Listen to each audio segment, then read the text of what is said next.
Hello दोस्तों, स्वागत है आपका अपने यूट्यूब चैनल टेक्निकल धाक में।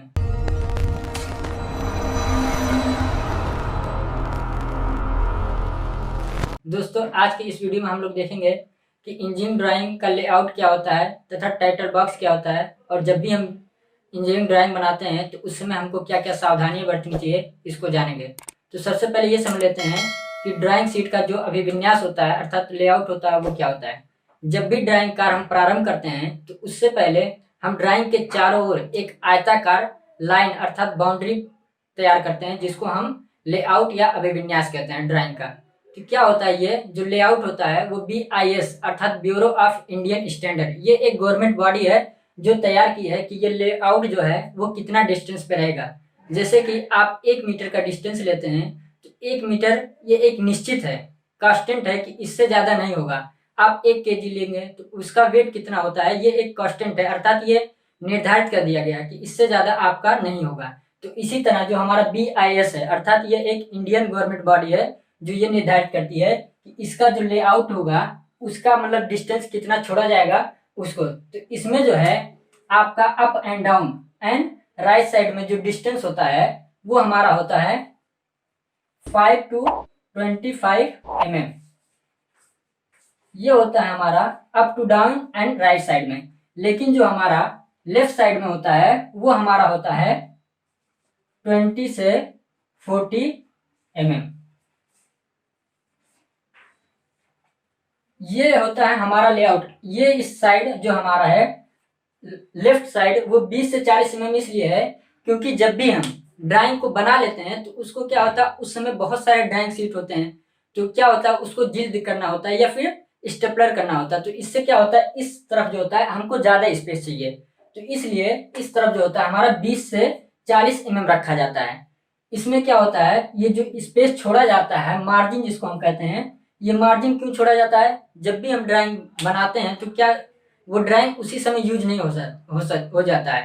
तो क्या होता है, ये बहुत समय तक मतलब रखना पड़ता है तो इसके किनारे मुड़ जाते हैं जिससे ये अनसेफ हो जाता है। मान लीजिए एक बाउंड्री लाइन तैयार कर दिए हैं जिससे ये अगर इसके किनारे इस साइड मुड़ जाएंगे या फिर इस साइड तो कोई दिक्कत नहीं होगा। जो इसका बाउंड्री लाइन है वो उसके अंदर का जो भी ड्राइंग रहेगा वो सेफ रहेगा।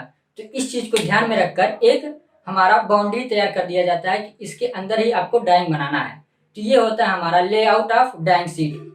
अब क्या होता है, जो इसका होता है इनके बीच का जो होता है डिस्टेंस उसको हम कहते हैं मार्जिन। ये होता है हमारा मार्जिन। और ये जो होता है हमारा स्पेस होता है बचा हुआ उसको कहते हैं हम वर्किंग स्पेस। ये होता है हमारा वर्किंग स्पेस। और इसी में हमारा जब भी हम लेआउट तैयार करते हैं उसके क्या होता है, जो हमारा राइट साइड होता है और डाउन में एक टाइटल बॉक्स तैयार किया जाता है। टाइटल बॉक्स क्या होता है, जब भी हम ड्राइंग बनाते हैं तो जो चेक करता है उसको कैसे पता चलेगा कि इसका टाइटल क्या है, या किस स्केल पे बना है, या किस चीज का बना है। मान लीजिए आपका स्ट्रक्चर से रिलेटेड है या फिर मैकेनिकल इक्विपमेंट का है, किस डेट में बना है, इन सब की जानकारी जो होती है वो हमारा टाइटल बॉक्स देता है। जैसे कि आपका जो कम्पिटिटिव एग्जाम होते हैं उसमें आपका कभी कभी क्वेश्चन भी आ जाता है कि जो हमारी ड्राइंग का जानकारी है वो हमको कैसे पता चलेगा, किसके माध्यम से। तो उसमें 4 ऑप्शन रहेंगे जिसमें आपका टाइटल बॉक्स भी डाल दिया जाएगा, जिसमें आप टाइटल बॉक्स पे टिक लगा के आप मतलब क्वेश्चन सही हो जाएगा। तो वो टाइटल बॉक्स जानकारी देता है कि जो हमारा ड्राइंग बना है पूरी जानकारी टाइटल बॉक्स के माध्यम से मिल जाती है। अब देख लेते हैं कि जो इसका लेआउट होता है उसकी क्या मेजर होती है, और ये जो टाइटल बॉक्स होता है उसकी, तो हम बताए थे जो ये हमारा ड्राइंग शीट होता है वो हमारा A2 या फिर A3 होता है। A2 का साइज हम बताए थे 420 mm इंटू 210 mm होता है। ये हमारा होता है A2 का। तो ये हमारा है इस पेपर का साइज। लेकिन जो मार्केट में हमारा पेपर होता है वो इस मतलब A2 साइज का नहीं मिलता है, अलग अलग साइज का मिलता है। तो इसका क्या करते हैं, हम एक आयताकार शीट काट लेते हैं, जो कि हमको जितना आवश्यकता होता है उतना हम आसानी से प्राप्त कर लेते हैं।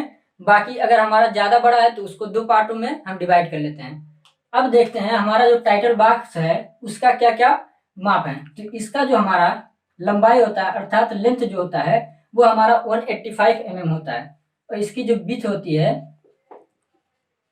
वो हमारा होता है 65 mm। ये हमारा BIS के अनुसार निर्धारित किया हुआ है। अब इस टाइटल बॉक्स में क्या क्या रहता है इसको हम देखते हैं। तो ये है आपका टाइटल बॉक्स, जिसमें आपका सारे डाटा हैं। जैसे स्केल है, स्केल का यूज क्या होता है, आप जब ड्राइंग बना रहे हैं तो आप किस स्केल में बना रहे हैं ये यहाँ पे आपका डिनोट किया जाएगा। हमने आपको स्केल बता दिया था कि 1/10 कब लेंगे, जब आपको एक्चुअल डिस्टेंस से कम माप में बनाना होगा तो आप 1/10 1/100 लेकर बनाएंगे। और क्या होता है, जब आपको 10 या फिर 20 इस तरह लेना हो तो आप क्या होगा, जो एक्चुअल लेंथ है उससे ज्यादा माप का बना रहे हैं तो आप इस तरह के RF जो होता है हमारा, ये हम लेंगे। जो हमारा होता है कि ड्राइंग पर ली गई माप अपान एक्चुअल माप। तो RF जो होता है स्केल वो होता है, ये यहाँ पे डिनोट करते हैं, सिंबल यहाँ पे डिनोट करते हैं। और ये जो होता है name of college, name of college में आप किस कॉलेज में पढ़ रहे हैं, आप किस कॉलेज से ये ड्राइंग बना रहे हैं वो आपका लिखाया जाएगा। लेकिन आप कभी होता है कि आप कॉलेज में नहीं कहीं और भी ड्राइंग बना रहे हैं तो उस जो भी संस्था होगी या जो भी यूनिवर्सिटी होगी वहां का नाम लिखाया जाएगा। अब आते हैं title of drawing. Title of drawing में आप जिस भी चीज का ड्राइंग बना रहे हैं, मान लीजिए आप मापनी का बना रहे हैं तो उसका रहेगा, आप ऑर्थोग्राफिक का बना रहे हैं तो उसका रहेगा, वो आपका टाइटल ऑफ ड्राइंग यहाँ पे रहेगा। अब बात करते हैं, ये जो है आपका, ये आपके डाटा रहेंगे कि आप कब बनाए हैं और कौन बनाया है और किस सेमेस्टर में है, ये सब आपके डाटा यहाँ रहेंगे। जैसे नाम हुआ, रूल नंबर हुआ, सेमेस्टर हुआ, ब्रांच हुआ, डेट हुआ, किस डेट को आप ये ड्राइंग बना रहे हैं वो आपका डेट रहेगा। और DRG नंबर अर्थात ये ड्राइंग नंबर है, जिसमें आप ये डिनोट करेंगे कि ये आपका कौन सा ड्राइंग है। अर्थात आप पहला ड्राइंग बना रहे हैं तो आपका फर्स्ट रहेगा, द्वितीय ड्राइंग बना रहे हैं तो यहाँ सेकंड रहेगा। तो ये है आपका जो भी था, ये आपका था टाइटल बॉक्स। अब बात करते हैं इसका जो लेंथ होता है वो कितना होता है। तो इसका जो आपका चौड़ाई होता है वो आपका 185 mm होता है, और जो ऊंचाई होता है अर्थात विड्थ होता है वो आपका 65 mm होता है। तो ये था आपका टाइटल बॉक्स का फुल इंफॉर्मेशन। अब बात करते हैं, जब हम ड्राइंग बनाते हैं तो उस समय हमको क्या क्या सावधानियां रखनी चाहिए, क्या क्या प्रिकॉशन बरतनी चाहिए। जब भी हम ड्राइंग बनाते हैं तो क्या होता है कि बहुत से बच्चे ड्राइंग के ऊपर ही, ड्राइंग शीट के ऊपर ही पेंसिल हुआ या फिर आपका जो भी ड्राइंग इंस्ट्रूमेंट हुआ, जैसे आपका प्रोटेक्टर हुआ, इन सबको ड्राइंग शीट पर ही रख देते हैं, जिससे आपका ड्राइंग गंदा हो जाता है और देखने में भद्दा लगता है। तो ये सब आप मत कीजिएगा। और आप जब भी आप पेंसिल का यूज करते हैं तो आपको क्या करना है कि लेफ्ट टू राइट चलाना है, अर्थात कुछ इस तरह से चलाना। और जो पेंसिल होता है उसको 60 एंगल पर आपको झुका के चलाना है, कुछ इस तरह से। तो आप ये भी ध्यान रखिए। और क्या होता है, आप जब भी सर्कल वगैरह बनाते हैं तो क्या होता है, आप जो नोक होता है उसको ड्राइंग शीट पर दबा देते हैं, मतलब वहां होल्ड कर देते हैं। तो ये भी नहीं करना है। और एक सबसे बड़ी कि जब भी आप ड्राइंग बना रहे हो तो आपका जो रेजर होता है वो कम से कम यूज करना, अर्थात गलतियां कम से कम हो, जिससे आपका ड्राइंग देखने में सुंदर लगे। तो ये सब थे जो गलतियां करते हैं लोग, ये सब आप गलतियां मत कीजिएगा। और आप अच्छे से ड्राइंग बनाएंगे तो आपका जो भी एग्जाम में नंबर आता है वो आपका अच्छा होगा। तो आज के लिए बस इतना ही, मिलेंगे नेक्स्ट वीडियो में, तब तक के लिए जय हिंद, धन्यवाद।